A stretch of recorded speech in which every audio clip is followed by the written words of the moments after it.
Hello. Hi, sir. Hello, good afternoon. Guys, congratulations. Ang galing, ano? And mukhang ready na kayo for the big time. We'll be seeing more of your performances in the future, no? So first question, how does it feel to be part of a growing P-pop community at a very young age? Syempre po, super thankful po kami and honored po kami to be part of the growing P-pop community po here in the Philippines po. And it's all thanks po sa Sparkle GMA po and sa mga tao pong behind sa amin na tumutulong. So, super thankful po kami sa mga opportunities po na nabibigay po sa amin. We feel very proud po knowing na kahit mga bata pa rin po kami, parang nagkakaroon po kami ng motivation para pakita sa kanila na kaya po namin makipagsama. Yes po. Yes. Second question, how would you describe your music style and what makes it uniquely Cloud7? Siguro po yung music style po namin, I would say na upbeat po siya and uplifting and very inspiring po siya and yung kaiba naman po namin is wala pa po, I think na ganitong age na ganun na po yung music style. So yun po yung very motivating music natin. Yes po. Congratulations again. Thank you so much! Thank you! Tama yung sinabi ni Sir. Talagang on the way na kayo to stardom and I'm glad to hear your music style enter the P-pop scene. Let's have more questions. This one coming from Sandy Cagorangan of Random Republica. Hi, hello, good afternoon here po. Hello! So, my first question is, can you tell us what Cloud7 really means? And why is that your group name? So yung Cloud7 po kasi, it was inspired po from Cloud9. So Cloud9 po kasi, di ba, pag sinasabi po yun, it's about happiness, nag-e-enjoy lang po, ganun. Uplifting. Very uplifting po, very light lang, ganun. And yun po yung gusto namin maramdaman po ng mga nanonood po sa amin, nakakita po sa amin, na nagpe-perform, ganun. And instead po of Cloud9, dahil 7 members po kami, ginawa po namin Cloud7. And actually, tinatawag po rin po namin yung mga fans po namin na Rainbows po. Kasi po, pag kami clouds po, there's always a rainbow rin. Tapos, yung rainbows po na colors is nire-represent po each and every one po sa amin. I'm green, Egypt's red, Kairos blue. I'm blue po. Yes, orange po ako. Ganun po, so, yeah. Okay, so next question ko, how does it feel to be the youngest P-pop group? Siyempre po, ano po kami, very proud po kami, very masaya po kami kasi yun nga po, at this age, at a very young age po, nagkakaroon po kami ng moment para i-showcase po yung mga talents namin, para mapakita po namin yung mga kaya namin gawin. Marami po kaming mapapasaya na tao, ganun po. And ayun po, gusto po namin ipakita sa mga tao na we can sing, we can dance, we can show our talents po, we can go, we can... Yes! We can go! Yun po. Last question na lang, can you tell us about your newest single?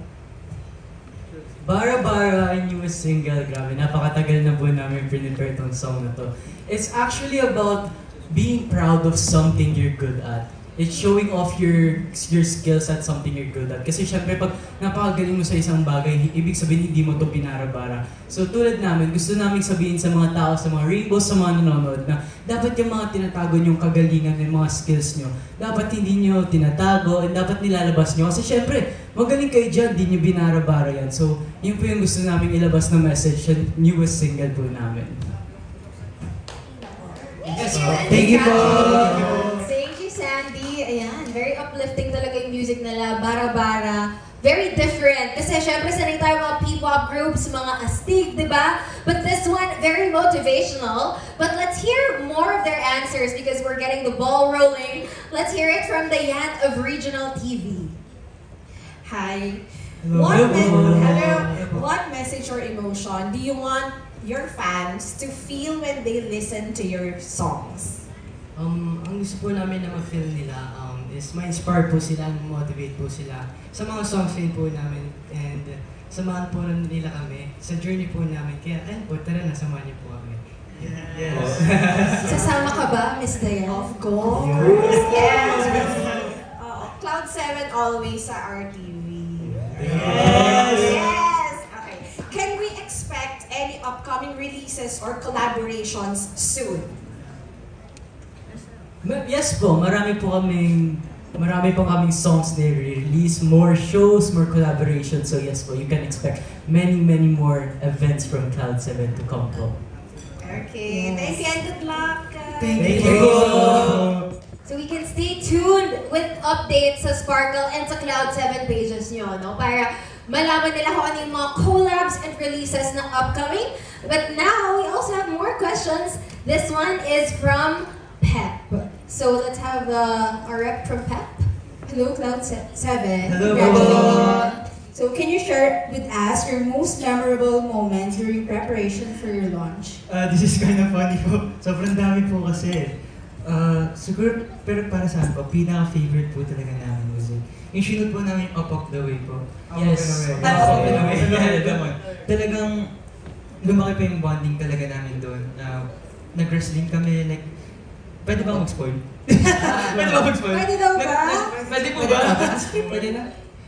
Nagbigayan po kami ng gifts and ayun po, pinakita po talaga namin na we know each other and yeah. It didn't feel like it was just like we were playing with each other, we were just bonding. Parang nag-outing lang tayo, ganun Yes po. po. So isa po yan sa pinaka-memorable naming experiences sa trainings po namin and sa journey papunta sa bagong launch po ng song namin. Speaking of workshop and training, kumusta yung experience niyo?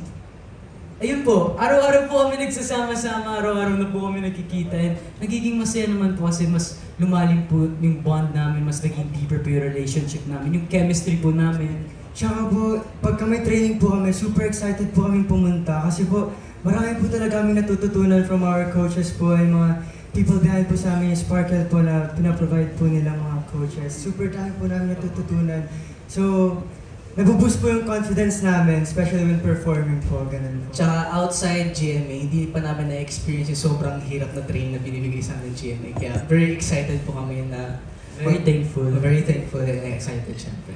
Well, as for me, parang ang dami na kasing P-pop group dito sa atin. So meron ba kayo nilulook up na P-pop group? Sabay. Okay. Isa lang! Okay, sige, go! 1, 2, 3, go! SB19! Of course! Okay, thank you so much. Thank you. And now, let's hear it from Naz Tabares of Pelikula Mania. Hello. Since na kayo sa reality TV, paano naman ang acting? Interested ba kayo sa acting? Well, actually po, kami po, dahil nagka-show na rin po ako, nag-appear na rin po ako sa show called Pulang Araw. So, napag-usapan rin po namin, napag-desisyonan po namin na willing po talaga kami and excited po kami na to explore other things po other than singing and dancing po. Super open po yung door namin dahil yun nasa group nga po, gusto po namin talaga mag-explore and then super happy po kami dahil pinoprovide po kami ng GMA Sparkle po ng acting workshop until now po. So yun, very excited po kami and open door nga po. And given the chance po na mag-acting po kami, siguro kapag ako po mag-acting, mga related to singing and dancing, sa'yo ba, Fian? Ako, feel ko mga batang riles. Kasi Batang Riles, baka naman nung pasok ready na nga po. Ayun, balik naman sa singing. Gaano kayo ka-involved sa songwriting and composition ng music niyo? What we contribute po sa paggagawa po ng kanta po namin is that we gave ideas po. And syempre, hindi lang po kami nagbibigay ng ideas individually. Nagko-collaborate din po kami ng mga members namin. Sama-sama po kami nagbibigay ng ideas kung ano ba yung gusto niyo mga kanta, vibe, Kung anong pwedeng part dito, sino pwedeng kumanta na itong part na to, yes po. Tsaka Tsaka- lalagyan ng ad-lib, ganun. Binibase po namin siya sa inspiration po namin about our dreams. Kasi back then and right until now, big dreamers pa rin po kami kasi we want to explore around the world pa since bata pa po kami. And yeah, binibase na lang po namin doon sa gusto po namin gawin na experiences po. Thank you. Thank you po!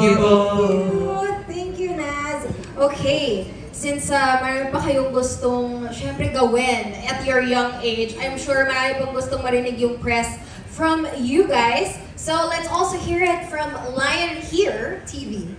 Hello po, good afternoon po. Hello po. We see a lot of P-pop artists debuting every year. What do you think makes you stand out aside from the fact that you're the youngest? Aside from we're the youngest, syempre po, what makes us stand out from different P-pop groups is that we have the help, we have the backup of Sparkle and GMA po. tumutulong po sila sa amin, ginaguide po kami ng maayos para po unti-unti po kami maging one of the best and syempre, parang unti-unti pong maabot yung mga pangarap po namin. So, I think yun po yung meron kami na wala po yung ibang P-pop groups din po. Yun lang po. Thank you po. Thank you po! So I think ang magandang question din kasi I watched you guys nung na-launch kayo the first time sa Sign for Stardom. And how long have you known each other? And do you feel like parang since bata nga kayo when you enter GMA, parang do you feel like you're growing not just in age but in talents then with the network? Yes po, feel namin hindi lang po kami sa age nag-grow, pero as talents rin po. Kasi syempre, nakita naman po namin from the first time we got here in Sparkle, medyo hindi pa po kami ganun kahasa sa mga talents namin in singing and dancing. Pero with the help of GMA and Sparkle po, lalo po namin na-enhance, lalo po namin na-develop, and lalo po kami mas naging confident mag-perform po. And I think it's a good thing, no, na dito na kayo nagbibinata sa GMA, right? Okay, now let's have Alan Santon naman of Stars Photog. Hi, Kakao. Hello po! Congratulations, I like your music. Especially yung Tara Na. Yeah, ang ganda ng music niya. Pero why did you choose Tara Na para dito sa launching ninyo ngayon? It's because we made a lot of memories through that song since yun po yung first aka debut song po namin. And doon po kami nakilala sa song na yun. Tuwing may dumadaan po na tao sa amin, sasabihin sa kanila, kayo ba yung Cloud 7? My dreams are waking up. Tapos tuwing naririnig po nila yung song Tara Na re-remind po yung Rainbows na I miss Cloud 7. Kaya parang yung Tara Na po, sinisimbolize na po yung name po namin as Cloud 7. Tsaka naging special na po yung song na yun sa amin. Tsaka yun rin po yung nag-remind sa amin na basta sama-sama po kami, kaya-kaya po namin gawin lahat ng gusto po kami. So, basta sama-sama po kami. Cloud 7. Cloud 7. Thank you, congratulations. Hope to see you sa international scene. Yes. Yes! Magtitilang ang hell si Sir, di ba? Pero tama, memorable naman talaga lagi ang first song. And now, I think this is our last question, if I'm not mistaken. Okay, this is from Chad Solis of the Manila Feed. Hello, congratulations. Since palaki na ng palaki yung fan base ninyo, no, do you have any message to your fans here in the Philippines and around the world? Yes, of course, we just want to say thank you so much po to everyone who's supporting us and who supported us nung nagsimula pa lang kami. And we just want to say na we're very happy po kasi we have fans po not only here in the Philippines but in other countries po, around the world. Mag-promise po kami na we will do much better. We will keep on improving po para sa mga fans namin kasi sila po yung motivation and inspiration po namin. Yes po. Thank you po. Okay, thank you, Chad. And that was